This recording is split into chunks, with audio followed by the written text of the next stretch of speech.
to him. And you are being taught. And you have now started to cling to this no technique. So whenever someone will give you technique, you will say, no, we don't believe in technique. And you are still not silent. So what has happened? Where you have missed the train. If really no technique is needed, you don't have any technique, you must attain. But you have not attained. The basic point has been missed. The basic point is, for this no technique, that you must desire all support. You must not cling to anything. And it is very arduous. It is almost impossible. That's why so many people for these long 40 years have been listening to Krishnamurti. But nothing has happened to them. It is so arduous and difficult, almost impossible, to remain unsupported, to remain totally alone, and to be alert that the mind is not allowed to create any support, because mind is very cunning. It can create subtle supports again and again. You may throw Gita, but then you fill the space with Krishnamurti's books. You may laugh at Muhammad, you may laugh at Mahavir, but if someone laughs at Krishnamurti, you get angry. Again, in a roundabout way, you have created the support. You are clinging. Non-clinging is the secret of this method. If you can do that, it is good. If you cannot do that, then don't deceive. Then there are methods, use them. Then be clear that you cannot be alone. So you'll take someone's help. Help is possible. Through help also, transformation is possible. But these are the opposites. No and yes, these are opposites. And you can move from any. But you must decide about your own mind, it's working. If you feel that you can be alone, once it happened, I was staying in a village. One man came, and he asked me, that I'm in a confusion, he said. My family is trying to arrange marriage for me. He was a young man, just fresh from the university. And I don't want to be involved in all that. I want to become a sannyasi. I want to renounce all. So what's your advice? So I told him, you just go and get married. He said, but what type of advice you are giving to? You yourself are unmarried. So I told him, but I never went to ask anybody. And that's the difference. You have come to take my advice. I never went to take anybody's advice. When you have come to take advice, it shows you need support. You need help. It will be difficult for you to live without a wife. That too is a support. You cannot live without your wife, you cannot live without your husband, but you think you can live without a guru. Impossible. Your mind needs support in every way. Why do you go to Krishnamurti? You go to learn. You go to be taught. You go to borrow knowledge. Otherwise there is no need. Many times it happens. Friends will come to me and they will say, it would be good if you and Krishnamurti meet. So I told them, you go and ask Krishnamurti if he wants to meet, I will come. But what is going to be there? What we will do? What we will talk? We can remain silent. What is the need? But they will say that it will be good if you both meet. It will be good for us. We will be happy to listen. What to talk? So I used to tell them one story. Once it happened. Mohammedan mystic Farid was passing. And then they were just near the village of Kabir, another mystic. So followers of Farid said that it will be very good if you both meet. And when it was known to Kabir's disciples, they also insisted that Farid is passing, we must invite him. So Kabir said, it is okay. Farid said, it's okay, we will go. But don't say anything when I enter Kabir's hut. Remain quite silent. For 2 days, Farid stayed in Kabir's hut. It was total silence. They sat silently for 2 days. And then Kabir came out of his village to give a send-off to Farid. But in silence, they departed. The moment they departed, the followers of both asked immediately. They asked Kabir, what was this? It became a boredom. He was sitting silently for 2 days. Not even a single word. And we were so eager to hear. And Farid's followers also said, that what was this? It seems weird. 2 days continuously. And we were watching and watching and waiting. Something must come out of this meeting. Out. Farid is reported to have said, that what do you mean? 2 persons who know cannot talk. 2 persons who don't know can talk much, but it's useless. Even harmful. Only possibility is 1 person who knows talking to one who doesn't know. And Kabir said, whosoever had uttered a single word, he would have proved that he doesn't know. You go on asking for advice. you go on searching for supports. Realize this well, that if you cannot remain without support, then it is good to find out a support, a guide knowingly. If you think there is no need, you are enough unto yourself, then stop seeking Krishnamurti or anybody. Then stop going. Then remain alone. It has happened to persons who were alone also, but very rare is the phenomenon. In millions, sometimes for one person it happens. And that too is not without any cause. That person may have been seeking in many lives, may have been finding many supports, many guides, and now a point has come where he can be alone. Only then it happens. But whenever it happens to a person, when he achieves the ultimate alone, he starts saying about it that it can happen to you also. And that is natural for him. It happened to Krishnamurti alone. He goes on saying that it can happen to you. It cannot happen to you. You are in search for support, and that shows that alone you cannot do. So don't be deceived by yourself. Your ego may feel good that I don't need any support. Ego always thinks in terms that I am alone enough. But that ego will not help. That will become the greatest barrier possible. No technique is a technique, but only for very specific people. Those who have struggled in many lives and now have come to a point where they can be alone, that technique helps. And if you are that type of a person, I know well you will not be here. So I am not worried about that person. He will not be here. He cannot be here. Not only here, he cannot be anywhere with any master. Listening, seeking, searching, practicing, even anywhere. So we can leave him. We need not discuss about it. These techniques are for you. So this is how I will conclude. Krishnamurti is talking for the person who cannot be there. And I am talking for persons who are here. Whatsoever Krishnamurti is saying is absolutely right. But the persons to whom he is saying are absolutely wrong. That person who can be alone, without any method, without any support, scripture, guru, and reach, he is not going to listen to Krishnamurti. There is no need. There is no meaning. And those who are going to listen, they are not of that type. They will be in deep difficulty, and they are.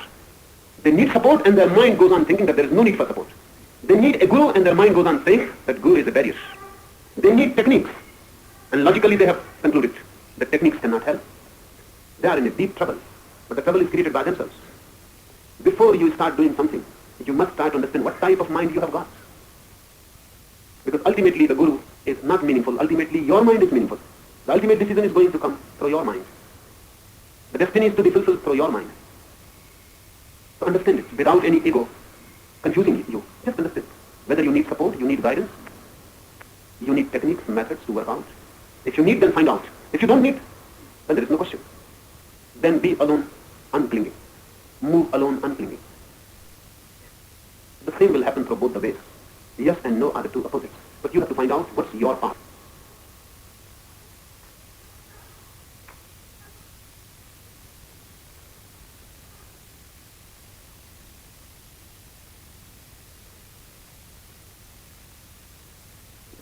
Fourth question. You said that Shiva is not a system maker and sects cannot be formed around his teachings. But persons like Buddha, Mahavir, Jesus, Gurdjieff seem to be great system makers. Why do they happen to be system makers? Please explain the pros and cons of system making. Are you a multi-system maker? These are the two possibilities. You can create a system to help people. Or you can create multi-systems to help people. Or the other, you can try to destroy systems to help people. Again the yes and no. Again the polar opposite. And in both the ways you can help people. Bodhidharma is a system destroyer. Krishnamurti is a system destroyer. The whole tradition of Zen is system destroying. Mahavir, Muhammad, Jesus, Gurdjieff are great system makers. The problem is always we cannot understand these two contradictory things simultaneously together. We think either one will be right, both cannot be right. If system makers are right, then our mind says then system destroyers must be wrong. Or if system destroyers are right, then system makers must be wrong. No, both are right. A system means a pattern to follow, a clear-cut map to follow. So no doubt arises, no indecisiveness arises. And you can follow with absolute faith. Remember this. A system is created to create faith, to create trust. If everything is clear, then there will be trust more easily. If all your questions are answered mathematically, then you will be in a state of no doubt, and you can proceed. So So sometimes Mahavir answers your absurd questions also. Futile questions, meaningless, but he will answer. And he will answer in such a way that it helps you so that you can have trust. Because that quality of trust is needed. When someone tries to penetrate into the unknown, deep trust is needed. Otherwise it will be impossible to move. It will be so dangerous. You will get scared. It is dark. The path is not clear. Everything is chaos. And every step leads you into more and more insecurity. Hence system making is needed. So everything is planned. You know everything about heaven and hell. And the ultimate moksha, and from where you will move, from where you will pass. Every impact that gives you a security, a feeling that everything is okay. People have been there before. And you are not moving into a no man's land. You are not moving into the unknown. System makes it appear as if it is known. That is to help you. Just to give you support. And if you have faith, then you will have energy to move. If you are doubtful, you will dissipate energy and movement will be difficult. System makers have tried to answer all types of questions. And they have created a neat and clean map. With that map in your hand, you feel everything is okay, I can proceed. But I tell you, every system is just artificial. Every system is just to help you. It is not true. No system can be true. It is a device. But it helps. Because your whole personality is so untrue that even untrue devices help. You live in lies. And you cannot understand truth. System means lesser lies and then more lesser lies. And by and by, you will come nearer and nearer to the truth. It will be revealed to you, the system will become meaningless. It will simply drop. It is reported that someone asked Buddha. He has become himself enlightened. His name is Sariputta. He himself has come to the ultimate goal. Now from that point, he looks back. The whole system has disappeared. Whatsoever he was taught is not there. So he asked Buddha. He asked that the whole system that was taught to him has disappeared. Buddha says to him, keep silent. Don't say it to others. It has disappeared. It has to disappear. It was never there. It was a make-believe. But it helped you to come to this point. And those who have not come yet, don't tell it to them. Because if they know there is no knowledge where they are moving, they will stop. They cannot go into the unknown, unguarded. Alone they cannot go. It happens many times. My own experience has been this. People come to me and they say, now the meditation is going deep, but we are scared. The ultimate feeling is bound to come when you will feel a dying fear, as if death is. When meditation comes to its peak, it is death-like. I tell them, don't worry, I am with you.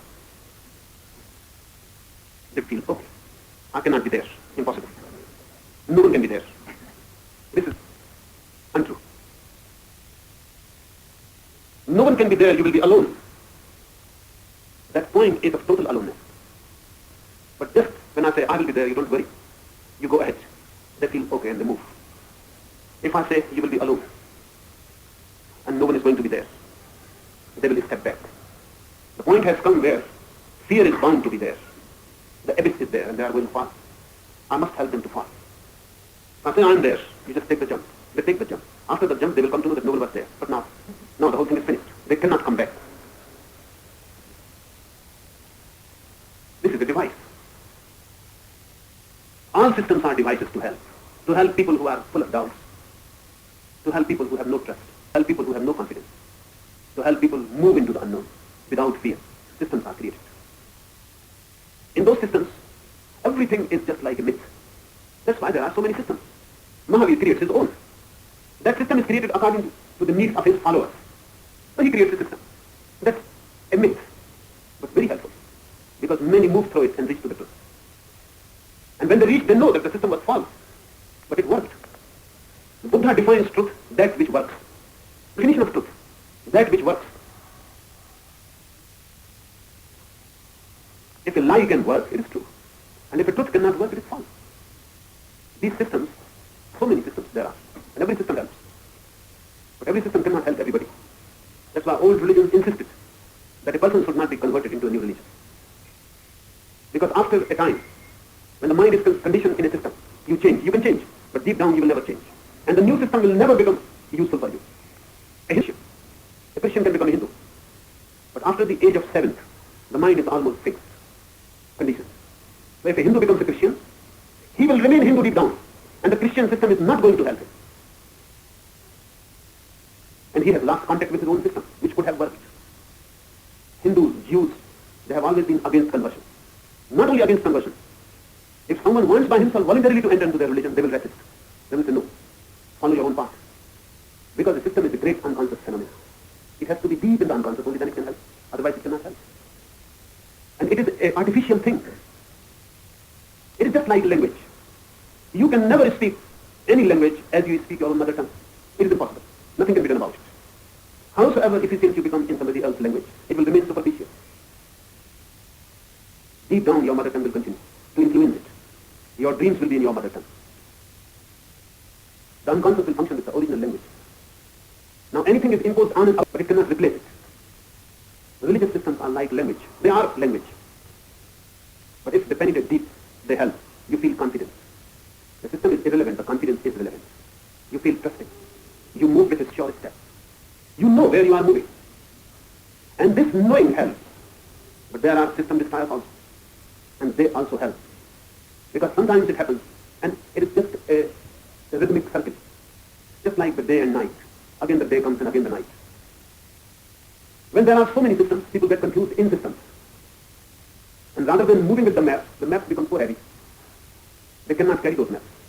It happens always. For example, a tradition, very long tradition, is helpful because it is so long, it will give confidence. But it is heavy also because it is so long. It has become a dead weight.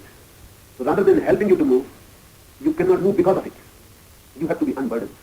So there are system desires who desire the system from your mind and unburden you and help you to move. They both help. But it depends. It depends on the age. It depends on the person who is to be helped. For example, in this age, systems have become very heavy and confused. The whole point is lost. For so many reasons. One is because never it had been so before. Each system lived in its own world. A Jain was born Jain, lived Jain, died Jain. He will not study Hindu scriptures. It was prohibited. He will not go to the mosque or to the church. It was a sin. He will live in the walls of a system. Nothing aligned will penetrate ever in his mind. No confusion will be there. But now that all is destroyed. Everyone is acquainted with everything else. Hindus are reading Quran, and Mohammedans are reading Gita, and Christians are moving to the east, and the east is moving to the west. Everything is confused. The confidence that used to come from a system is no more there. Jumbled up. Everything has penetrated in your mind. Jesus is not alone there. Krishna has also penetrated. Muhammad has also penetrated. And they have contradicted each other within you. Now nothing is certain. If Bible says this, Gita says exactly the contrary. If Muhammad says this, Mahavir is just the opposite. They have contradicted. You are no more. Anywhere. You don't belong.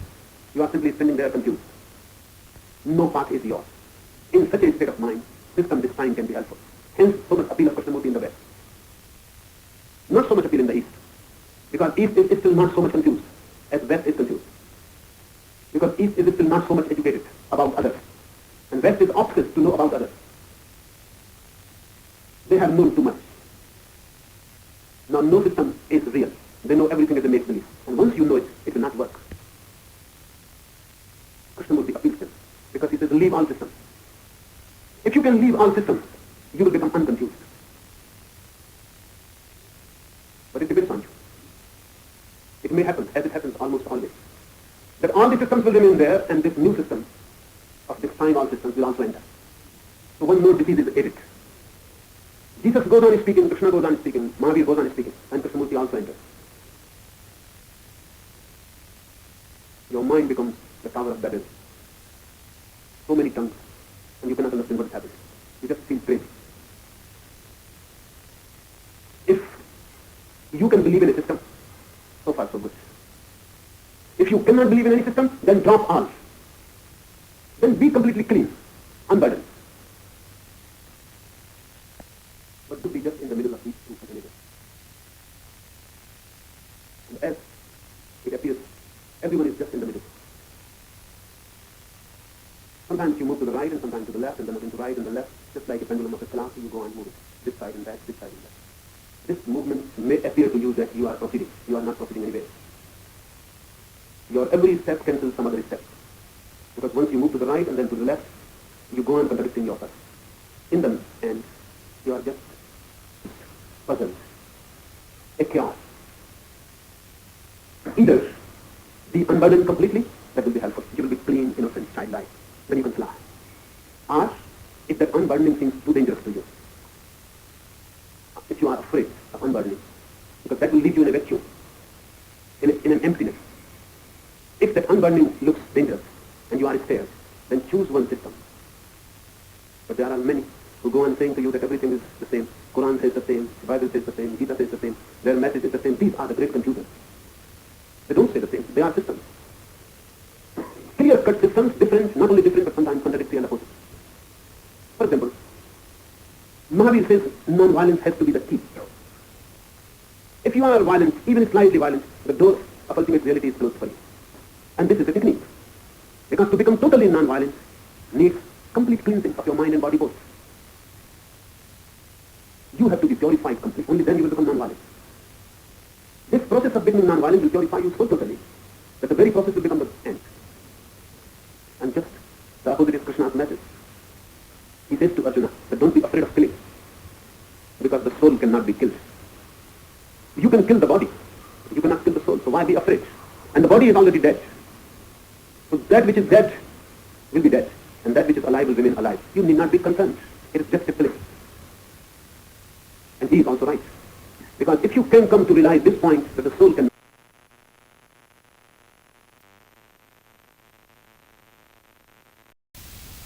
Osho, Vigyan Bhairav Tantra, Volume 2, Discourse number 36, Tape 2. That too will make you a witness. And that witnessing will become transcendent. You will transcend the world. The whole world becomes a dream. There is nothing good, nothing bad. Just a dream. You need not worry about it. But these two things are totally different. They lead to the same point ultimately, but you should not mix them. If you mix them, you will suffer. System makers have been there to help you. System desires have been there to help you. But it seems that no one has been able to help. You are so adamant and so cunning. You always find some loopholes to escape. Buddha and Krishna and Jesus, every century, they go on teaching certain things. You go on listening. But you are very clever. You listen and yet you don't listen. And you always find something, some hole, somewhere you can escape out of it. Now, this is the trick of the modern mind. That if there is a system, if Gurdjieff is teaching, then people will go to him and they will say, Krishnamurti says no system. These same people will go to Krishnamurti and Krishnamurti teaches no system, they will say, but Gurdjieff says, without system nothing can be done. So while near Gurdjieff they use Krishnamurti as a loophole to escape. While Krishnamurti they use Gurdjieff as a trick. But they are not deceiving anybody, they are simply destroying themselves.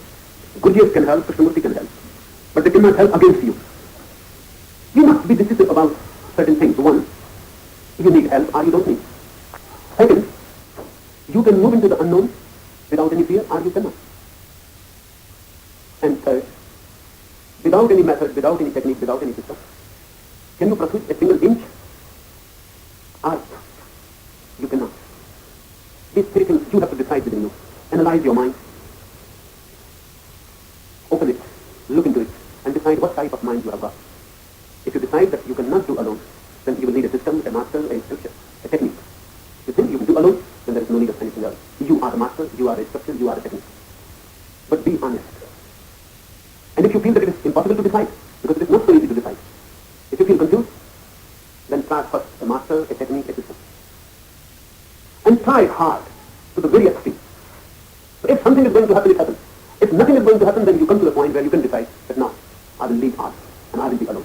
That too will be good. But my suggestion is always start with a master, a system, a technique. Because in both the ways it will be good. If you can achieve through it, it is good. If you cannot achieve through it, then this whole thing becomes futile and you can drop it. And then you can proceed alone. Then you will not need Krishnamurti even to tell you that no master is needed. You will know it. Then you will not need any Zen teaching. That throw your scriptures and burn them. You would have already burned them. It is good to proceed with a master, with a system, with a technique. But be sincere. When I say be sincere, I mean do whatsoever you can do with a master. So if something can happen, it happens. If nothing can happen, then you can conclude that this is not the path for me, and you can move alone. You know? The Book of the Secrets, a new commentary. Discourse number 37, given in Bombay, India. Existence as such is one. The human problem arises because of human self-consciousness. Consciousness gives everyone a feeling that you are separate. are separate from existence creates all the problems. Basically, it is false. And whatsoever is based on a falsity will create anguish, will create problems, will create confusion. And whatsoever you do, which is based on this false separateness, will go wrong. So from the very beginning, the problem of human anguish has to be tackled. How we arrive at it? Consciousness gives you a feeling that you are the center of your being. And consciousness makes you aware that others are others. You are different from them. This difference is just because of being conscious. While you are asleep, there is no difference. You are merged with the universe again. Hence, so much bliss comes out of sleep. In the morning you feel refreshed, rejuvenated, again alive, fresh. What is happening in deep sleep? You are losing your ego. You are losing yourself. You are falling in a unity with the universe. That falling back into the unity makes you fresh, alive, and in the moment you feel blissful. All the anguish disappears. All conflict, struggle disappears. All fear, all death disappears. Because death is possible only if you are separate. If you are not separate, then death is impossible. Who is going to die if you are not separate? Who can suffer if you are not separate? So the whole tantra, yoga, and all other methods of meditation are just to make you aware that separateness is false, inseparateness is real. And if you can become aware of that, you will be totally different. Because the center would have disappeared from you. It will take its right place in the universe. You will be just a wave on this vast ocean. You will not be separate, so you will not be afraid. You will not feel insecure. You will not feel the anguish of approaching death, annihilation. All that disappears with the ego. Hindus have always believed that samadhi is conscious sleep. In sleep it happens automatically. That you are no more. The existence is, you are no more. But you are deeply unconscious. You don't know what is happening. If the same phenomenon can happen consciously, you become enlightened. Buddha moves to the same source. To the same source you move every night. In deep sleep, in dreamless sleep. But Buddha moves to that source consciously, alert, aware. He knows where he is moving. He knows what is happening. And when he comes back from that deep source, he comes totally different. The old has disappeared. A new being, a new energy has arisen out of it. Of this new being, the center is the universe. And with this transfer of the center, all your worries, all your anguish, all your health disappears, simply disappears. It is not solved. It is simply not there. It cannot exist there without the ego. So how to be consciously deep asleep? How to move into sleep consciously? How to remain alert while you are losing the ego? Ego is a byproduct. Byproduct of your whole upbringing.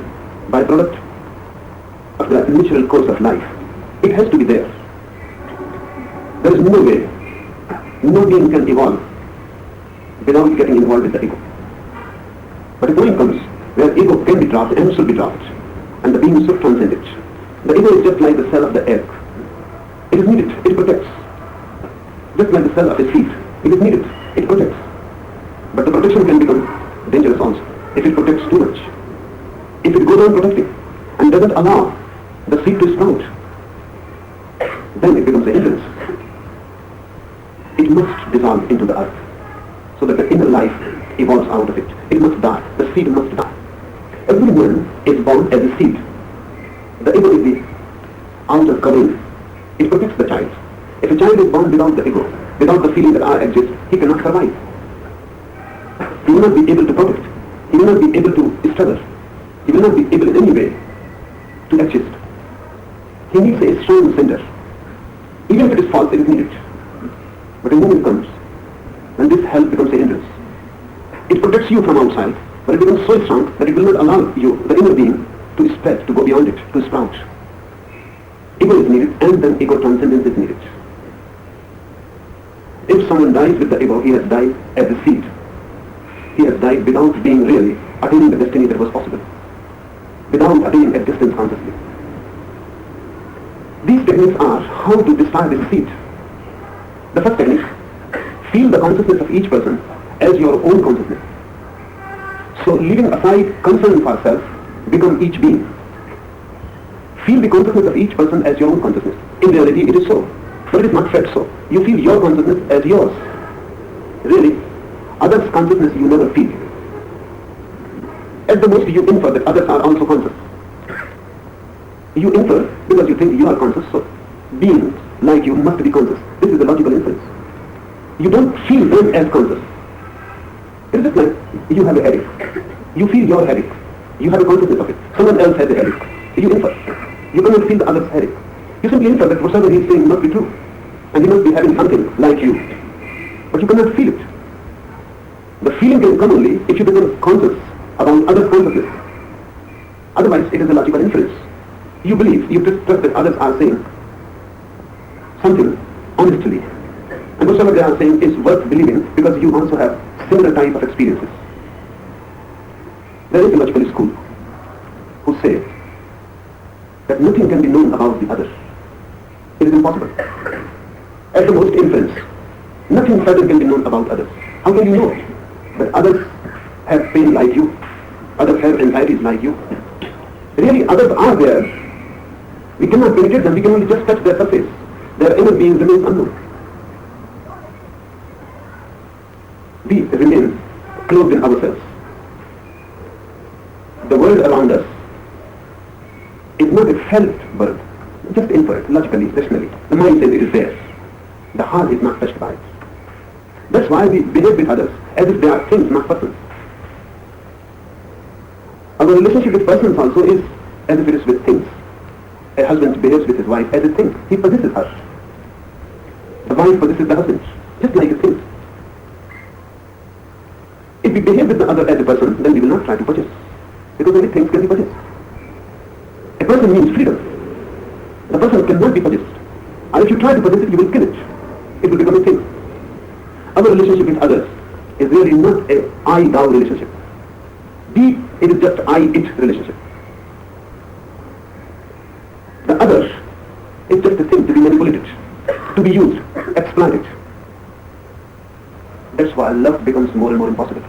Because love means taking the other as a person, as a conscious being, as a freedom, as valuable as you are.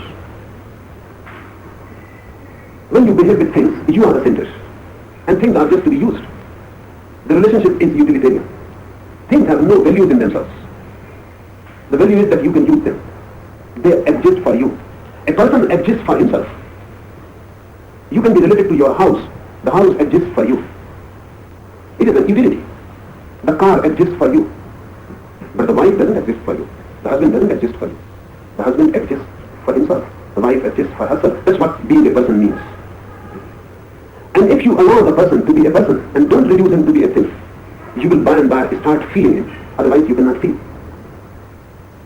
Your relationship will remain conceptual, intellectual, mind to mind, head to head, but not heart to heart. This technique says, feel the consciousness of each person as your own consciousness. This will be difficult, because first you have to feel the person, as a conscious being. Even that is difficult. Jesus says, love your neighbor as you love yourself. The same. But the other first must become a person for you. He must exist in his own life, not to be exploited, manipulated, utilized, not as a means, but an end in himself. First, the other must become a person. The other must become a Tao, as valuable as you are. Only then this technique can be applied. Feel the consciousness of each person as your own consciousness. First feel that the other is conscious. And then this can happen. You can feel that the other has the same consciousness that you have. Really the other disappears. Only a consciousness flows between you and him. You become two poles of one consciousness flowing, of one current. In deep love it happens. That the two persons are not two. Something in between two has come into being. And these two have just become two poles. Something is flowing between the two. When this flow is there, you feel blissful. If love gives bliss, it gives only because of this. The two persons, even for a single moment, lose their egos. The otherness is lost, and oneness comes into being. Even for a single moment, if it happens, it is ecstatic, it is blissful. You have entered paradise, even for a single moment. And this moment can be transformed. This technique says that this you can do with every person in love. You may do, and you may like to do it with some person. But in meditation, you have to do it with every person. Whosoever comes near you, simply dissolve into it and feel that you are not two, but one life is flowing. This is just changing the gestalt. Once you know, once you have done it, it is very easy. In the beginning it seems impossible, because we are so stuck in our own egos. It is difficult to become a fellow. It is difficult to lose. So it will be good if you try it in the beginning with something where you are not much scared and afraid. Sitting near a tree, just feel that tree and you have become one, and there is a flow between you, a communication, a dialogue, a melting. You will be less afraid of a tree, and it will be easier. Sitting near a river flowing, just feel the flow, that you and river have become one. Lying under the sky, just feel that you and the sky have become one. In the beginning, it will be just imagination, but by and by, you will feel that you are touching reality through imagination. And then try with persons. It is difficult in the beginning to try with persons. The fear is the same that you have been doing with persons. You have been reducing them to be things. You are afraid. If you allow someone to be so intimate, he will reduce you into a thing. That's the fear. So no one allows much intimation. A gap is always to be guarded. Too closeness is dangerous, because the other can convert you into a thing. He can try to possess you. That's the fear. You are trying to convert others into things, and others are trying to convert you. And no one wants to be a thing. No one wants to become a means. No one wants to be used. That is the most degrading phenomena. You being reduced to be just a means to something, not valuable in yourself. But everyone is trying. Because of this, there is a deep fear. So it will be difficult to start this technique with persons. It started with a river, with a hill, with the stars, with the sky, with trees. Once you come to know the feeling, that when you become one with the tree, what happens? When you become one with the river, what happens? How blissful you become. Without losing anything, you gain the whole existence. Then you can try it with persons. And if it is so blissful with a tree, with a river, you cannot imagine how much more blissful it will be with a person.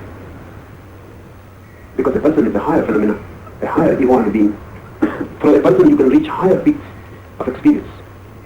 Even with a rock, you can become ecstatic. So with a person, you can feel just divine ecstasy happening to you. But start with something you are not much afraid. Or if you have some person you love, your friend, your beloved, your lover, of whom you are not afraid, with whom you can be really intimate and close without any fear, with whom you can lose yourself without getting scared deep down that he will turn you into a thing. If you have someone like that, then try this technique. Lose yourself consciously into it.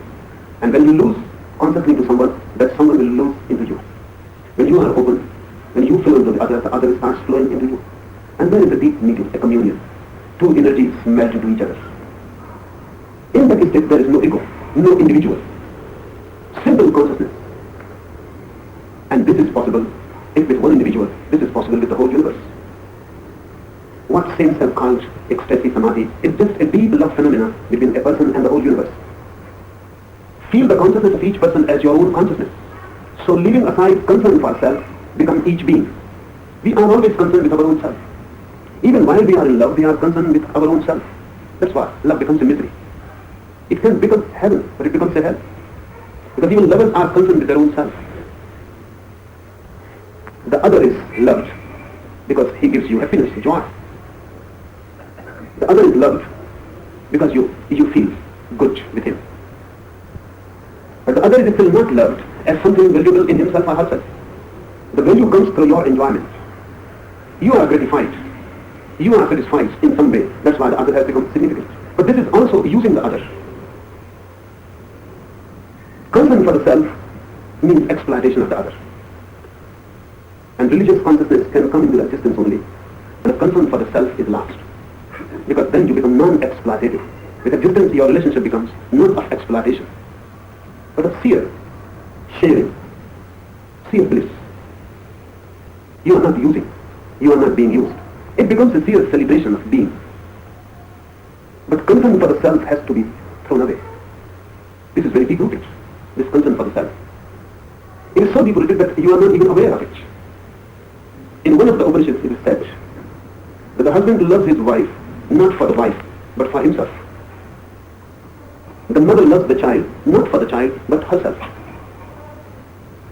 The concern for the self is so deep-rooted that whatsoever you do for yourself. This means that you are always gratifying the ego, feeding the ego, feeding a false center which has become a barrier between you and the universe. Lose the concern for the self. Even sometimes, even for a few moments, you can lose concern for the self and can become concerned with the other, can become concerned with the other self. You will be entering in a different reality, a different dimension. Hence so much emphasis on service, love, compassion. Because compassion, love or service means concern for the other self, not concern with yourself. But look, human mind is so cunning that even human mind has converted service, compassion and love in concern for the self. A Christian missionary serving. And his service is sincere. Really no one else serves so deeply and intensely as a Christian missionary can do. No Hindu can do that. No mountain can do that. Because Jesus has emphasized service so much. A Christian missionary is serving poor people, ill people, diseased people. But deep down he is concerned with himself, not with them. This service is just a method to reach heaven. He is not concerned with them. He is not really concerned with them at all. He is concerned with his own self. And through service, he can achieve a greater self. So he is doing service. But he has missed the basic point. Because service means the concern for the other. The other is the center and you have become the periphery. Try it sometimes when you make someone the center. His happiness becomes your happiness. His misery becomes your misery. Whatsoever happens, happens to him and flows to you. But he is the center. Even once, if you can feel this, that the other was the center, you have become just a periphery to him. You have entered a different type of existence, a different dimension of experience. Because in that moment you will feel such deep bliss, unknown before, unexperienced before. Just by making others the concern, you will lose all misery. In that moment, there will be no hellfire. You have entered paradise. Why it happens? It happens because ego is the root of all misery. If you can forget it, if you can dissolve it, all misery dissolves with it. Feel the consciousness of each person as your own consciousness. So leaving aside concern for self, become each being. Become the tree, become the river, become the wife, become the husband, become the child or the mother, become the friend. It can be practiced every moment of life. But in the beginning it will be difficult. So do it at least 1 hour every day. In that hour, whatsoever passes around you, become that. You will think how it can happen. But there is no other way to know how it can happen. You have to practice it. Sit with the tree and feel that you have become the tree. And when the wind comes and the whole tree starts shaking and trembling, feel that shaking and trembling in you. And when the sun rises and the whole tree becomes alive, feel that aliveness in you. And a shower of rain comes and the whole tree is satisfied and content. A long thirst, a long awakening has disappeared and the tree is completely satisfied and content. Feel satisfied and content with the tree. And then you will become aware of subtle moods, nuances of a tree. You have seen that tree for so many years, but you don't know its moods. Sometimes it is happy, sometimes it is unhappy. Sometimes it is sad, dead, worried, frustrated. Sometimes very blissful, ecstatic. There are moods. The tree is alive and it feels. But if you become one with it, then you will feel it. Then you will feel whether the tree is young or old. Whether the tree is dissatisfied with its life or satisfied. Whether the tree is in love with existence or not, empty, against, furious, angry. Whether the tree is violent or there is a deep compassion in it. Every moment as you are changing, the tree is also changing. If you can feel a deep affinity, what we call empathy. Empathy means that you become so sympathetic that really you become one. The moods of the tree become your moods. And then if this goes deeper and deeper and deeper, you can talk. You can have communication with the tree. Once you know its moods, you start understanding its language. And the tree will share its mind with you. It will share its agonies and its sadness. And this can happen with the whole universe. For 1 hour at least every day try to be in empathy with something. In the beginning you will look foolish to yourself. You will think what stupidity I am doing. And you will look around and you will feel if someone looks and someone sees and someone comes to know, they will think you have gone crazy. But only in the beginning. Once you enter this world of empathy, the whole world will look crazy to you. They are missing so much unnecessary. Life gives in such abundance and they are missing it. They are missing because they are closed. They don't allow life to enter in them. And life can enter you only if you enter in life from many, many ways, from many paths, from multi-dimensions. At least for 1 hour every day. And that was the meaning in the beginning of every religion. The meaning of prayer was this, to be in affinity with the universe. To be in a deep communication with the universe. prayer you are talking to God. God means the totality. Sometimes you may be angry with the God, sometimes thankful. But one thing is certain, that you are in communication. The God is not just a mental concept. It has become a deep, intimate relationship. That's what prayer means. But our prayers have gone rotten because we don't know how to communicate with beings. And if you cannot communicate with beings, you cannot communicate with the being with a big capital. It is impossible. If you cannot communicate with a tree, how can you communicate with the total existence? And if you feel foolish talking to a tree, you will feel more foolish talking to God. 1 hour every day, live for a prayerful state of mind. And don't make your prayer a verbal affair. Make it a feeling thing. Rather than saying with the head, feel it. Go and touch the tree. Hug the tree. Kiss the tree. Close your eyes and be with the tree as if you are with your beloved. Feel it. And soon you will come to a deep understanding. What it means to put the self aside. What it means to become the other. Feel the consciousness of each person as your own consciousness. So leaving aside concern for self, become each being. Second technique. This consciousness exists as each being and nothing else exists. Scientists used to say in the past that only matter exists and nothing else exists. Great systems of philosophy arose based on this concept that only matter exists. But even those who believe that matter exists, they had to concede that something like consciousness is there. Then what it is? So they said that consciousness is just a epiphenomenon, just a byproduct of matter. It is nothing but matter in disguise. Something very subtle but still material.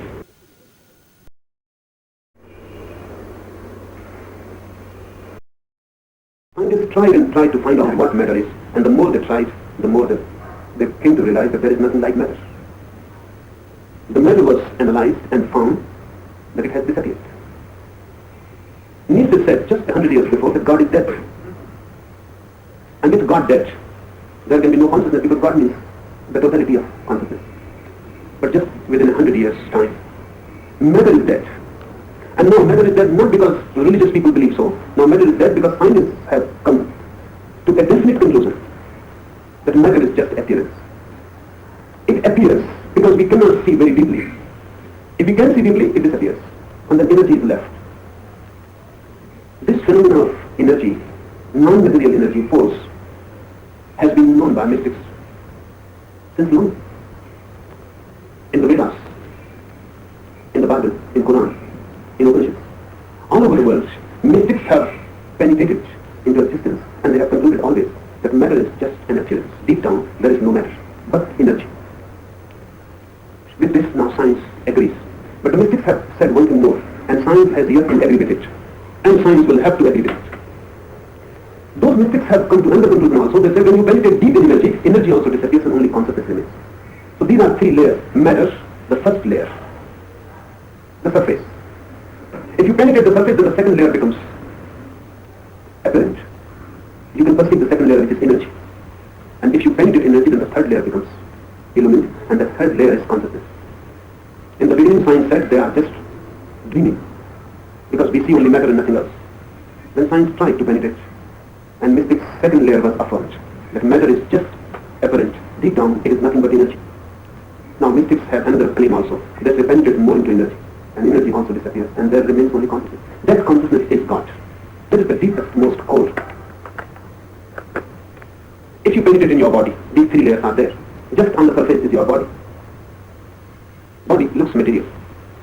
But deep in body there are currents of life, prana, vital energy. Without that vital energy, your body will just be a corpse. It is alive with something flowing in it. That flowing something is energy. But deep, still deep, you are aware. You can witness your body, your vital energy, you can witness both. That witnessing is your consciousness. Every existence has 3 layers. The deepest is the witnessing consciousness. Just in the middle is vital energy. And just on the surface is matter, material body. This technique says this consciousness exists as each being and nothing else exists. What you are, who you are. If you close your eyes and try to find out who you are, ultimately you are bound to come to a conclusion that you are consciousness. Because everything else may belong to you, but you are not that. The body belongs to you. but you can be aware of the body. And that which is aware of the body becomes separate. The body becomes object of knowledge, and you become the subject. You can know your body. Not only you can know, you can manipulate your body. You can activate your body or you can make inactive. You are separate. You can do something with your body. Not only that you are not body, you are not your mind. Because you can become aware of your mind also. Thoughts move. You can see them. You can do something with your thoughts also. You can make them disappear completely. You can become thoughtless. Or you can concentrate your consciousness on one part. And you may not allow it to move from there. You can focus yourself on it and it will have to remain there. Or you can allow a river-like flow of thoughts. You can do something with your thoughts. Even you can dissolve them completely and there is no thought. But you are. You will know that there are no thoughts. A vacuum has come to be. But you will be there witnessing that vacuum. Only one thing you cannot separate yourself with is your witnessing energy. That means you are that. You cannot separate yourself from it. You can separate with everything. You can know you are not your body, you are not your mind, but you cannot know that you are not your witnessing. Because whatsoever you do, you will be the witness. You cannot separate yourself from witnessing. That witnessing is consciousness. And unless you come to a point from where separation becomes impossible, you have not come to yourself. So there are methods in which the seeker goes on eliminating. He goes on eliminating first the body, then the mind, and then comes to the point where nothing can be eliminated. In English they say neti neti. This is a deep message. This is not, that is not. So the seeker goes on knowing this is not me, this is not I. Goes on and on. Ultimately he comes to a point where he cannot say this is not I. Just a witnessing self remains. Pure consciousness remains. This pure consciousness exists as each being. Whatsoever is in existence is just a phenomenon of this consciousness. Just a wave, a crystallization of this consciousness. And nothing else exists. But this has to be felt. Analysis can be helpful. Intellectual understanding can be helpful. But this has to be felt. That nothing else exists. Only consciousness exists. And behave as if only consciousness exists. I have heard about Lynch, one Zen master. He was sitting one day in his hut. Someone came to meet him. The man who came was angry. He may have been fighting with his wife or with his wife or something. But he was angry. He pushed the door in anger. He threw his shoes in anger. And then he came very respectfully, both down to Lynchy. Lynchy said, first go and ask forgiveness from the door. And ask forgiveness from the shoes. That man must have looked at Lynchy very strangely. There were other people also sitting. They started laughing. Lynchy said, stop. And asked that man, if you don't go, then leave. I have nothing to do with you. That man said, it will look crazy, asking forgiveness from the shoes and from the door. Lynchy said, it was not crazy when you expressed anger. No, it will be crazy. But everything has consciousness. So you go. And unless the door forgives you, I'm not going to allow you in. That man felt awkward, but he had to go. That man later on became a monk himself, became enlightened. When he became enlightened, then he related the whole anecdote. And he said, when I stood before the door, asking forgiveness, I felt awkward, foolish. But then I said, if Lynchy says, there must be something in it. I trusted Lynchy. So I said, let it be foolish, but if he says there must be something in it.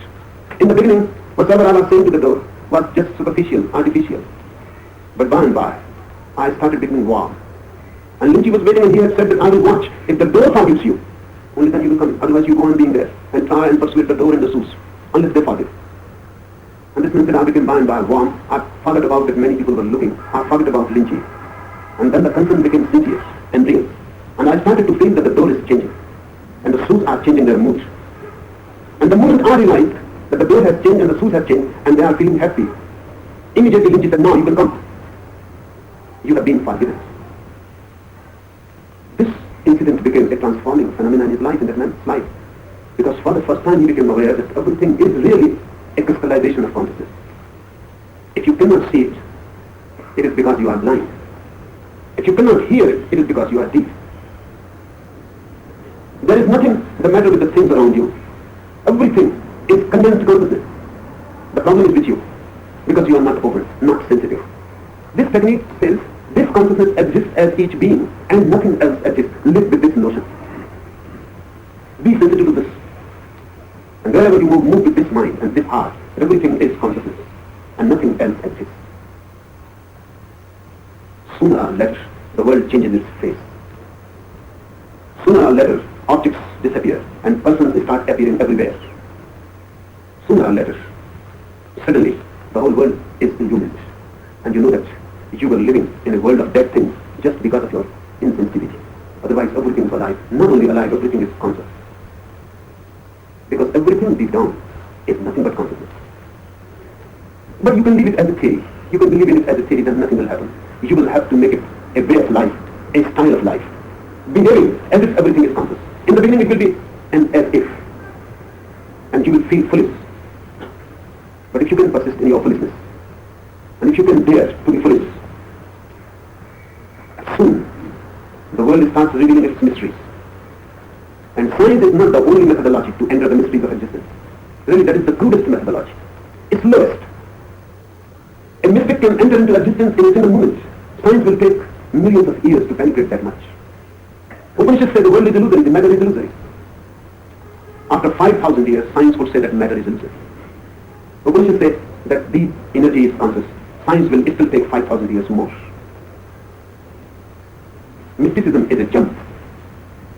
Science is a very slow movement. The intellect cannot jump. It has to argue. Argue every fact. Prove, disprove. Experiment. But the heart can jump immediately. Remember, for the intellect, the process is necessary, then comes the conclusion. Process first, then the conclusion. Logical. For the heart, conclusion first, then comes the process. It is just the reverse. That's why mystics cannot prove anything. They have the conclusion, but they don't have the process. You may not be aware, you may not have noticed it, but mystics simply talk about conclusions. If you read Upanishads, then you will find only conclusions. When for the first time they were translated into Western languages, Western philosophers couldn't see the point, because there was no argument. Upanishads say there is Brahma. Without any argument, how you reach to this conclusion? What is the proof? On what premise you declare there is Brahma? They don't talk anything. They simply come to the conclusion. The heart reaches to the conclusion immediately. And then, when the conclusion is reached, you can create the process. That is the meaning of theology. Mystics reach the conclusion and theologians create the process. So Jesus reaches the conclusion and then theologians, St. Augustine, Thomas Aquinas, they will go on creating the process. That is secondary. The conclusion has been reached. Now you have to find out proofs. The proof is in the life of the mystic. He cannot argue about it. He himself is the proof if you can see. If you cannot see there is no proof, then religion is absurd. Don't make these techniques theories, they are not. They are jumps into experience, jumps into conclusion. Third technique, this consciousness is the spirit of guidance of each one, be this one. This consciousness is the spirit of guidance of each one, be this one. First thing, you have the guide within you, but you don't use it. And you have not used it for so long, for so many lives, that you may not even be aware that a guide exists within you. I was reading Castaneda's book. One beautiful experiment his master, Don Juan, gives him to do. The experiment is one of the oldest. In a dark night, on a very hilly track, dangerous, without any light, Castaneda's master says that you simply believe in the inner guide and start running. It is dangerous. It is a hilly track, unknown. Trees, bushes, abysses. He can fall anywhere. Even in the daylight, he has to be alert walking there. And in this night, everything is dark. He cannot see anything. And his master says, don't walk, run. He cannot believe. It is simply suicidal. He becomes scared. But the master is running. The master goes in this direction running, just like a wild animal. Comes running back. And this man cannot understand how he is doing this. Not only in this darkness he is running, he every time comes directly running to it, as if he can see it. Then by and by he gathers courage. If this old man can do this, why not he? He tries. And by and by he feels the inner light coming in. Then he starts running. He only is whenever he starts thinking.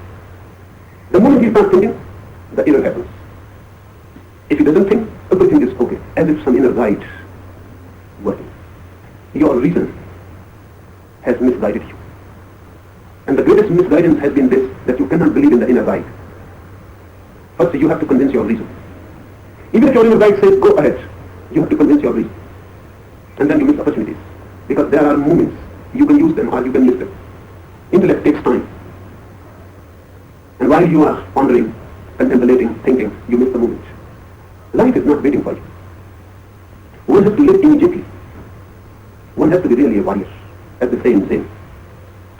Because when you are fighting in the field with your sword, you cannot think. You have to move without thinking. Zen masters have used sword as a technique for meditation. And they say in Japan that if two Zen masters, two meditative persons, are fighting with their swords, there can be no conclusion. There can be no one defeated and no one is going to win. Because they both are not thinking. The swords are just not in their hands, they are in the hands of their inner guide, non-thinking inner guide. And before the other attacks, the guide knows and defends. You cannot think about it because there is no time. The other is aiming at your heart. In a flash of movement, the sword will penetrate the heart. There is no point, there is no time to think about it, what to do. Unless, simultaneously, when the thought occurs to you, that penetrate the heart, the thought occurs to you that defend. Simultaneously, with no gap. Only then you can defend, otherwise you will be no more. So they teach swordsmanship as a meditation. And they say, be moment to moment with the inner guide. Don't think. Allow the inner being to do whatsoever happens to it. Don't interfere with the mind. This is very difficult. Because we are so much trained with the mind, our schools, colleges, universities, the whole culture, the whole pattern of civilization teaches your head. We have lost contact with the inner guide. And everyone is born with the inner guide. But it is not allowed to work to function. It is almost paralyzed, but it can be revived. This sutra is for the inner guide. This consciousness is the spirit of guidance of each one. Be this one. Don't think with the head. Really don't think at all. Just move. Try it in some situations. It will be difficult because the old habit will start thinking. You will have to be alert. Not to think, but feel inwardly what is coming to the mind. You may be confused many times because you will not be able to know whether it is coming from the inner guide or from the surface of the mind. But soon you will know the feeling, the difference. When something comes from the inner, it comes from your navel upwards. You can feel the flow, the warmth coming from the navel upwards. Whenever your mind thinks, it is just on the surface in the head, and then it goes down. If your mind decides something, then you have to force it down. If your inner guide decides, then something bubbles up in you. It comes from the deep core of your being towards the mind. The mind receives it, but it is not of the mind. It comes from beyond. And that's why mind is scared about it. It is not reliable to the reason. Because it comes from the behind without any reason with it, without any proofs. It simply bubbles up.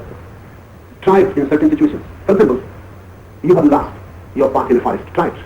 Don't think. Just close the eyes. Sit down, be meditative. And don't think, because it is futile. How you can think? You don't know. But thinking has become such a habit that you go on thinking, even in moments when nothing can come out of it. Thinking can think only about something which is already known. You are lost in a forest. You don't have any map. There is nobody you can ask what you are thinking. But still you will think. That thinking will be just a worry, not a thinking. And the more you get worried, the less the inner guide can be contacted. Be unworried. Sit down under a tree and just allow thoughts to drop and subside. And just wait, don't think. Don't create the problem, just wait. And when you feel a movement of non-thinking that's come, then stand up and start moving. Wheresoever your body moves, allow it to move. You just be a witness, don't interfere. And the last part can be found very easily. But the only condition is don't interfere with the mind. This has been happening many times unknowingly also. Great scientists say that whenever a great discovery has been made, it was never made by the mind. It was always made by the inner light.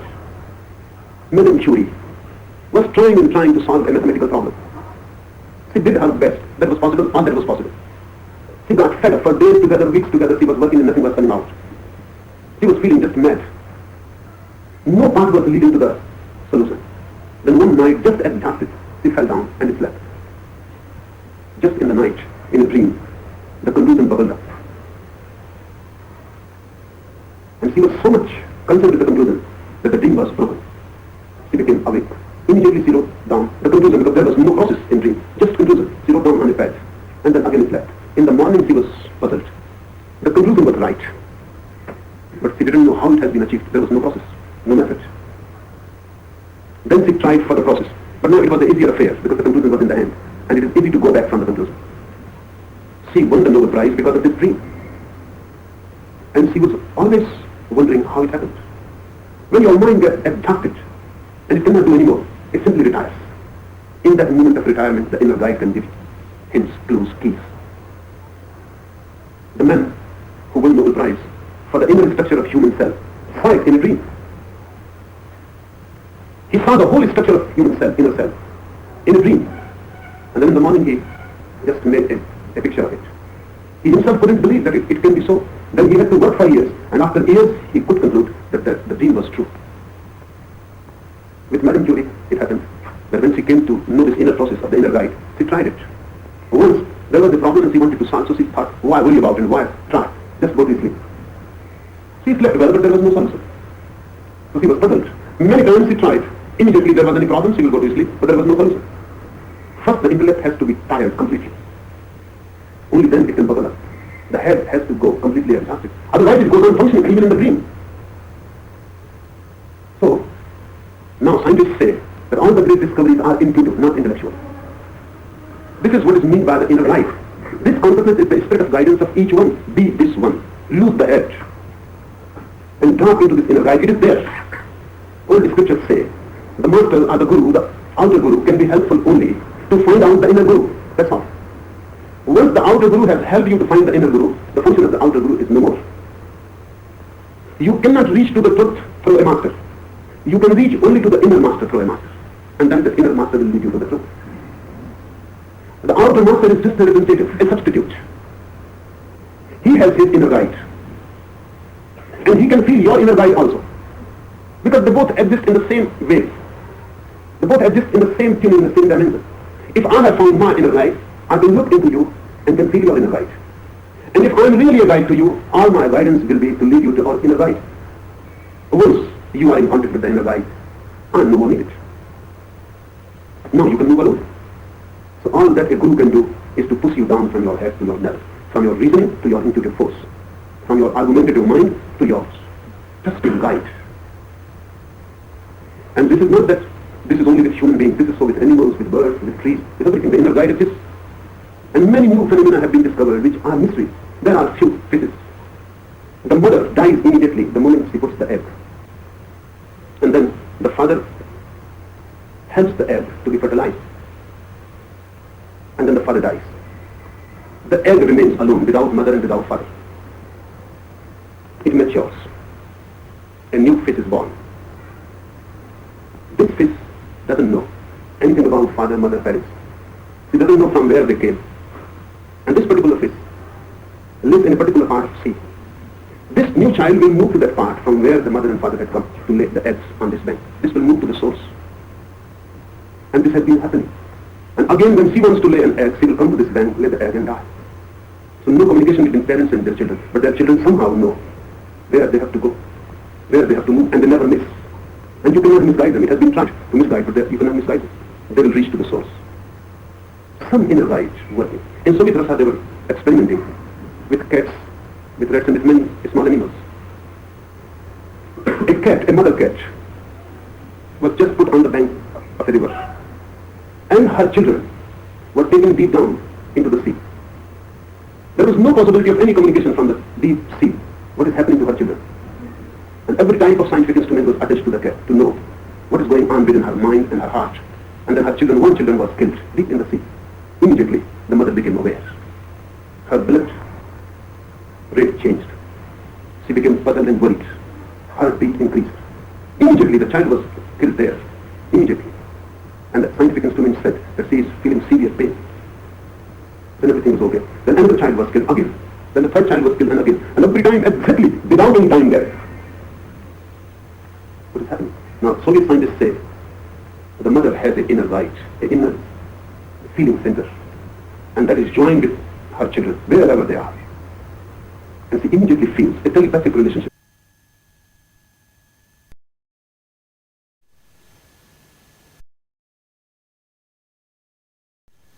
Osho, Vigyan Bhairav Tantra, Volume 2, Discourse number 37, Tape 2. Human mother will not feel so much. This is puzzling. It should be quite the otherwise. Human mother should feel more. She is more evolved. But she will not feel because the head has taken everything into its hands. Inner centers are all lying paralyzed. This consciousness is the spirit of guidance of each one. Be this one. Whenever you are puzzled in a situation, you cannot find any path, you cannot find how to go out of it, don't think. Just be in a deep non-thinking and allow the inner guide to guide you. In the beginning you will feel afraid, insecure. But soon, when every time you will come to the right conclusion, every time you will come to the right doors, you will gather courage and you will become trusting. If this trust happens, this trust I call faith. This is really religious faith, the trust in the inner guide. Reasoning is part of the ego. It is you believing in yourself.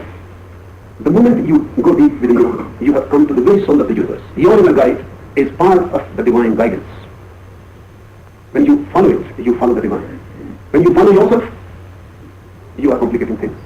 And you don't know what you are doing. And you may look yourself very wise. You are not. Wisdom comes of the heart. It is not of the intellect. Wisdom comes from the innermost depth of your being. It is not of the head. Cut your head really. Be headless. And follow the being whatsoever.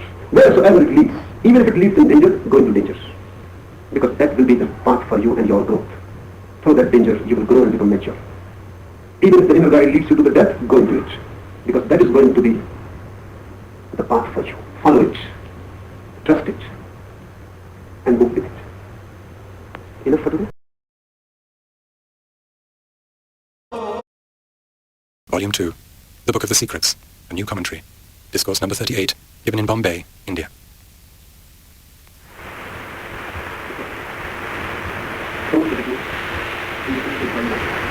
Seem to be ended and not second. That is no to become universal consciousness. Or be just one, etc. It seems that we need technique to achieve these techniques. Your techniques like these mean for a very advanced person who could just become conscious as a minute.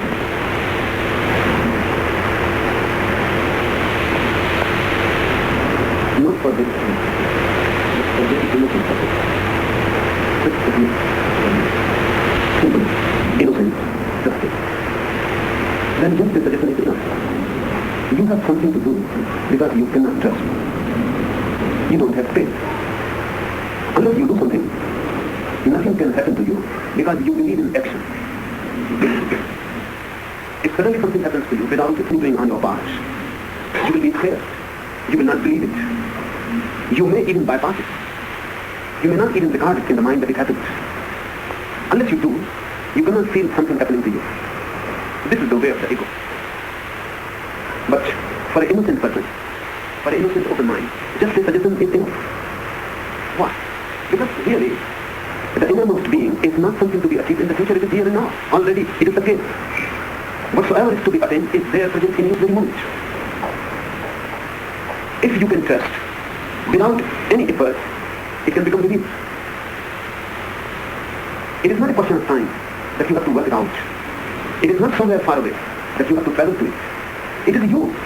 You may call it God, you may call it Nirvana, or whatsoever you like. It is you already. So even a suggestion, if believed totally, can reveal it to you. That's why so much significance is given to Shraddha, trust. If a person can believe in the Master, just a hint, a suggestion, an indication, and in a flash, everything will be revealed. The basic point to be understood is this: there are things which you cannot attain right now because time will be needed to produce them. They are not with you. If I give you a seed, it cannot become immediately a tree. Time will be needed. And you will have to wait and work. The seed cannot become tree immediately. But you are really the tree already. Not the seed which has to be worked. It is a tree hidden in darkness. It is a tree covered. It is a tree you are inattentive to. That's all. Your inattention is the cover. You are not looking at it. That's all. You are looking somewhere else. That's why you are missing it. In a trusting moment, the Master can tell you just by a suggestion that it is here. And if you can believe, if you can look just in that dimension, it will be revealed. These techniques are not for advanced people. They are for simple, innocent people. And people in a way are difficult. They are not innocent.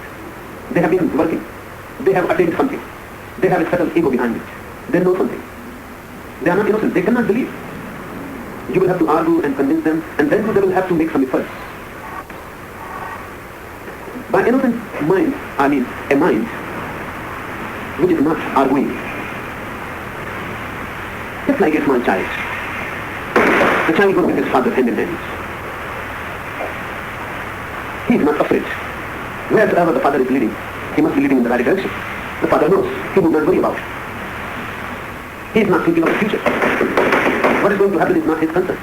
He is enjoying the very journey. The end is not the problem at all. For the father, it may be the problem. He may be afraid. He may be thinking whether they have lost the path or not, whether they are on the right path or not. But for the child, it is not a problem. He knows that the father knows, that's all. And wherever the father lives, he will follow. And he is happy at this very moment. A trusting disciple, an innocent mind, is like just a child. And the master is more than a father. And once the disciple surrenders, now he trusts. And then in any moment, when the master feels that the disciple is tuned, that the disciple is in harmony, he will just give a hint. I have heard about one Zen master, Bokuji. He struggled hard to attain enlightenment, but nothing happened. Really, with hard struggle, sometimes nothing will happen. Because the hard struggle is for the ego. And so hard struggle, the ego becomes more hard. He did whatsoever could be done. But nowhere the goal was near us. Rather on the contrary, it was far away. More away than when he had started the journey. He was puzzled, confused. He came to his master. The master said, first few years, you just leave completely. Any effort, any goal, any destination, just forget and live moment to moment near me. You don't do anything. Simply eat, sleep, walk, and just be near me. And don't raise any question. Just feel me, my presence. And don't make any effort, nothing is to be achieved. Forget the very achieving mind. Because the achieving mind is always in the future. And that's why it goes on missing the present. Just forget that you have to achieve anything. Bokuji believed in his master. He started living with the master. For a few days, few months, ideas will float, thoughts will come. And sometimes you will become uneasy and will think that I'm wasting time. I'm not doing anything. And how without doing anything can happen? If it couldn't happen through such hard effort, how it is going to be so easily attained, not doing anything? But still he believed in the master. By and by, the mind is slowed down. And in the presence of his master, he started to see a certain calm flowing. A silence will fall from the master on him. He started feeling a merger. Years passed. He completely forgot that he is. But the master became a shadow. He started to live like a shadow. And then miracle is possible. This happening itself is a miracle. And one day suddenly, the master called his name, Bokuju here? Just this, Bokuju, are you here? And he said, yes, master. And it is said he became enlightened. Nothing like a technique. Not even a suggestion, direct. Just Bokuju, are you here? The total presence has been called. Are you here? Not moving anywhere? Not gone somewhere else? With total intensity, are you present here?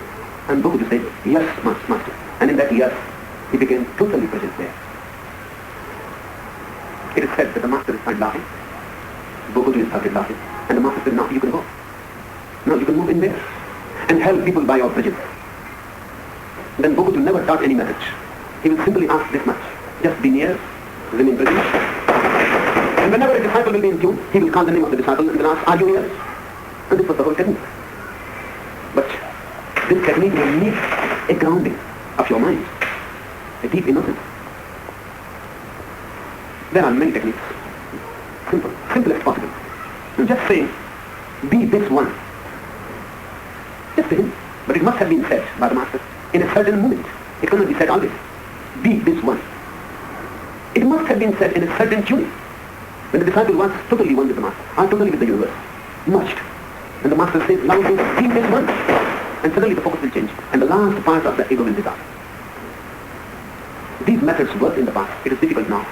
Very difficult. Because you are so calculating. You are clever. And being clever is just against being innocent. You are so calculating. You know too much arithmetic. And this calculation goes on and on in the mind. Whatsoever you do, it is always calculated planned. You are never innocent, never open receptive. You believe too much in yourself. Hence, you go on missing. These methods won't be helpful for you unless you prepare. That preparation can be very long.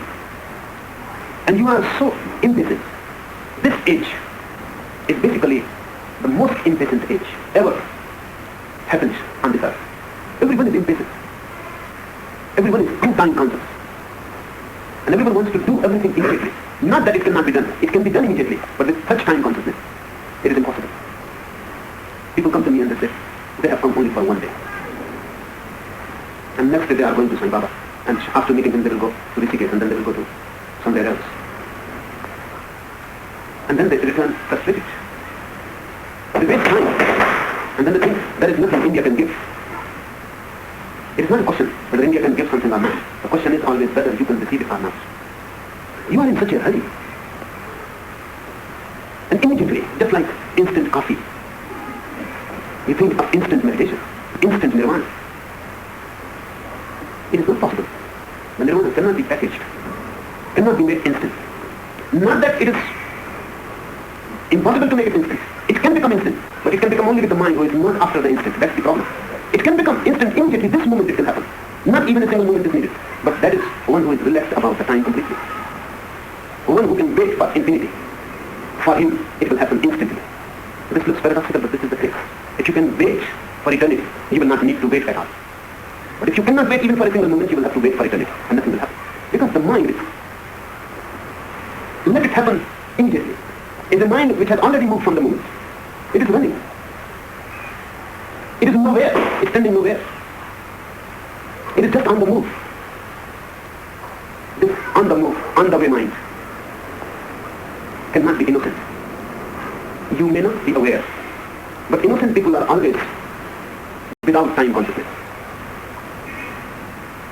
Time lingers slowly. There is no hurry to go anywhere. They are not running. They are enjoying moment to moment. They are chewing each moment. And each moment has its own ecstasy to deliver. But you are in such a hurry that it cannot be delivered. While you are here, your hands are in the future, your mind is in the future. You will miss this moment. And this will be always the case. You will always miss the now. And now is the only time. Future is false. Past is just memory. Past is no more. Future is yet to be. And all that ever happens is the now. Now is the only time. So if you can be prepared to slow down a little, to become non-calculating, playing like children, here and now, then these simple techniques can work miracles. But this century is too time consuming. That's why you ask. It seems that we need techniques to achieve these techniques. No. And these are techniques, not end results. They look like end results because you cannot conceive how they can work. They can work but they cannot work in other types of mind. And really, those who know this say that all these techniques will ultimately bring you to that innocence where the phenomena happens. Where the phenomena happens, all techniques will bring you to that innocence. If the innocence is there, but it is difficult now, because nowhere innocence is taught. Everywhere we are teaching cleverness. Universities are not to make you innocent. They are to make you clever, cunning, calculating. The more clever, the better in the struggle of life. You can gain much wealth, prestige, power, if you are calculating. If you are innocent, you will prove stupid. If you are innocent, then you will be nowhere in this competitive world.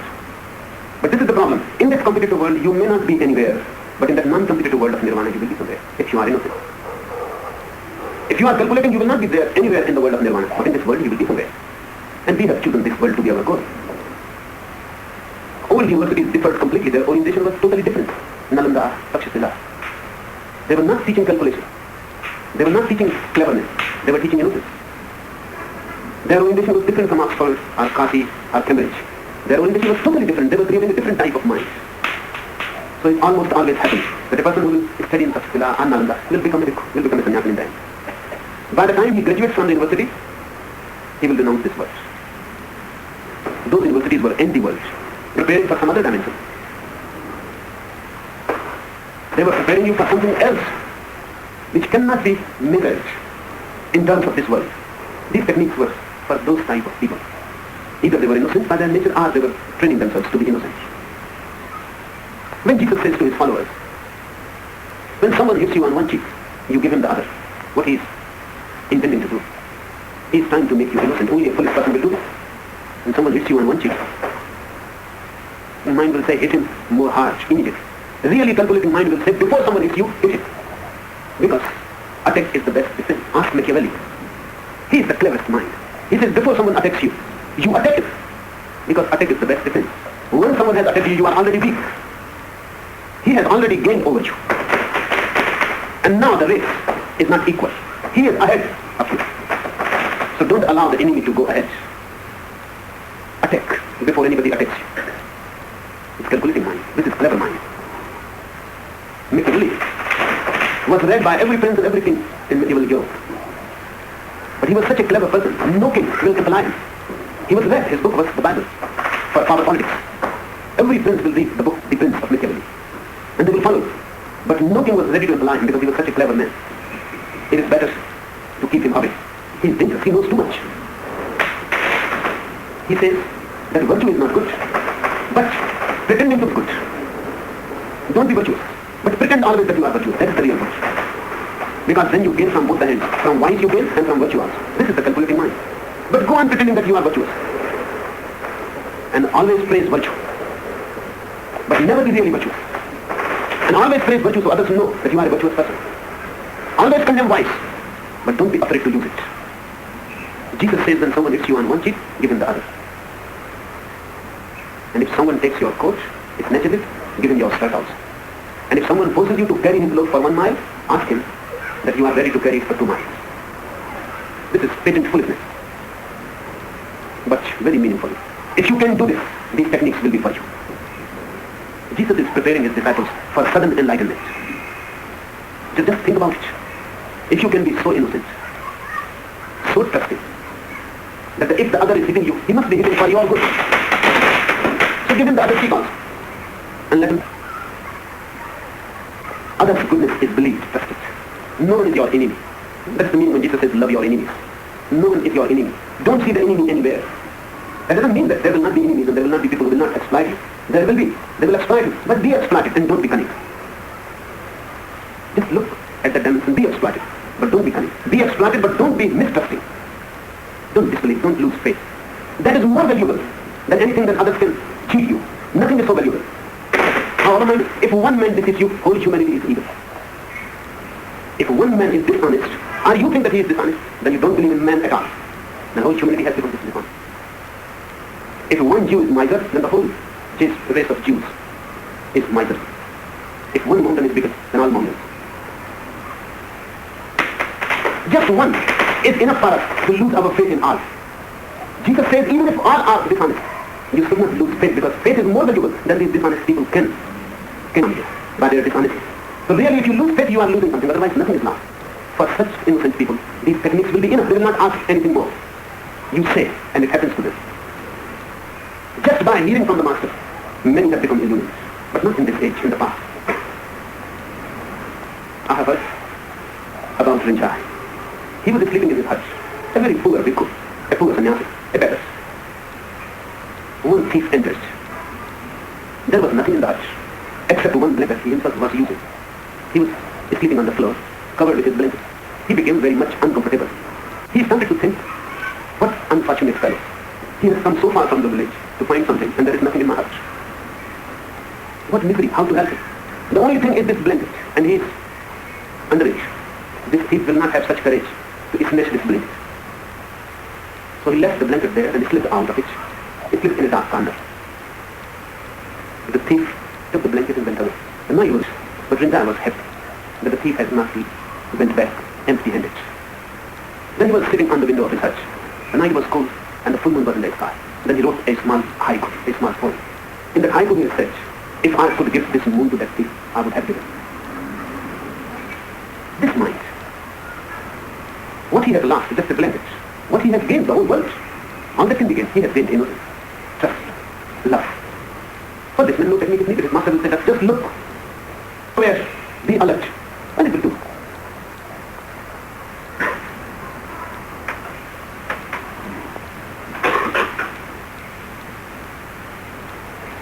Second question. How to differentiate between the defects of the unconscious mind and that of the inner guide? How can one recognize that the inner guide has come to function? First thing, because of Freud, much misunderstanding has arisen around the word unconscious. Freud completely misunderstood it and misinterpreted it. And he has become the very base of modern knowledge about mind. To Freud, unconscious means simply the repressed conscious, the suppressed part of the conscious. So all that is evil and bad, immoral, has been suppressed. Because the society cannot allow it. It has to be repressed within. That repressed part is the unconscious for Freud. But for mystics, and Freud is not a mystic. He has not entered his own unconscious. He has been simply observing cases of patients, ill people, abnormal people, mad, insane, pathological. He has been studying the pathological mind. And through the study of pathological mind, and that too from without, he concluded that just underneath the conscious there is the unconscious mind. And that unconscious mind carries all that has been repressed from the childhood. All that the society has condemned. The mind has suppressed it. Just to forget that it is there, but it is there. And it goes on functioning. And it is very powerful. It goes on changing the conscious. It goes on playing tricks with the conscious. Conscious is really important before this. Because whatsoever is repressed, it is repressed only so powerful that the society cannot cope with it. The society has been repressing it. And society doesn't know anything else to do with it. For example, sex, it is so powerful that if you don't repress it, you don't know what to do with it. It will lead you into dangerous paths. And it is such forceful energy that the whole society will go chaotic if it is allowed completely. No marriage can exist. No love can exist. Everything will be just a chaos if it is allowed total freedom, because then man will behave like an animal. If there is no marriage, no family, the whole society will be destroyed. It depends on unity of family. The family depends on marriage. Marriage depends on sex suppression. Everything that is natural and forceful has been inhibited, tabooed, so forcibly that you feel guilty about it and you go on fighting with it. Society has not created only policemen outside, it has created inner policemen, your conscience. A double arrangement, so that you don't go astray. So you cannot go natural, you have to be unnatural. And now modern psychologists say that insanity is part of civilization. No civilization can be without madness. And mad people are not, because you have forced such an ardor over them that their natural instincts have been crushed. They have been crippled. It may be that your madmen are more powerful than you. That's why their inner instincts have revolted. And they have thrown their conscience, their mind and everything off board. That's why they are mad. A better concept of humanity, a better organization, a better discipline, with more knowledge and wisdom, may use them. They may prove geniuses. Your madmen may prove very talented people. They are. But they have such force and they cannot repress themselves. And society will not allow them to move. They are wild. Freud came to conclude that civilization needs the unconscious, the repressed part. But really for Tantra and Yoga, this unconscious is not the unconscious. This is just between the unconscious and the conscious, a small boundary. It is subconscious. Conscious has forced something, but conscious knows about it. It is not really unconscious. You know about it. You may not want to recognize. You may not want to be attentive to it, because you are afraid. If you give attention, it will come out. You sit into darkness, but you are conscious about it. Freudian unconscious is not really unconscious, it is only subconscious. It is not dark night, it is twilight. You can see it. Tantra talks about the real unconscious, which is not suppressed by you, but which is your deepest being. And your conscious is just one part of it which has come into light. The 1/10 part which has seen the light, which has become conscious. 9 parts, 9/10 is just hidden underneath. And that unconscious is really your soul life energy being. Your conscious mind is 1/10 of the whole mind. And this conscious mind has created its own center, and that center is the ego. This center is false because it doesn't belong to the whole of the mind. It is not the center of the whole mind. It is just the center of the conscious part, a fragment. And the fragment has created its own center. And that center goes on pretending as if it is the center of your